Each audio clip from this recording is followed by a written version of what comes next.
gözü görmedim, çaldın benden.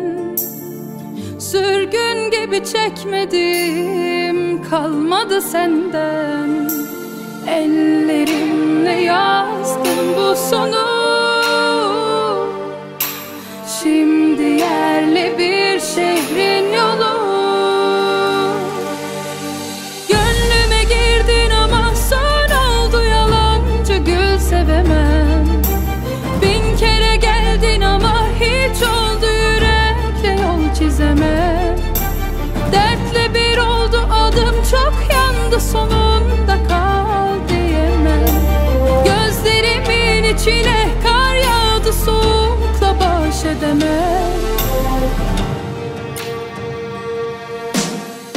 Bu aşkın tozlu yolunu bulduğum yerden, gündüz gözü görmedim, çaldın benden.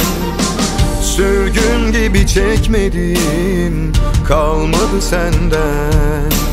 Ellerimle yazdım bu sonu,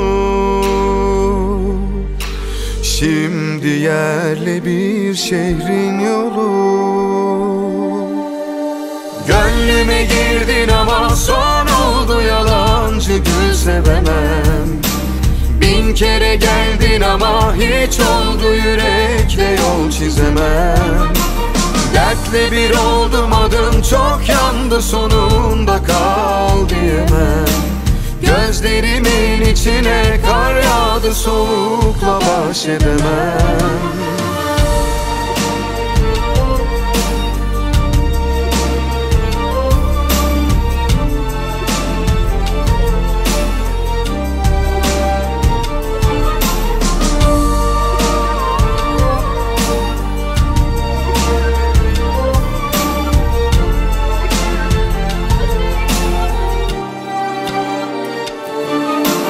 Gönlüme girdin ama son oldu, yalancı gül sevemem.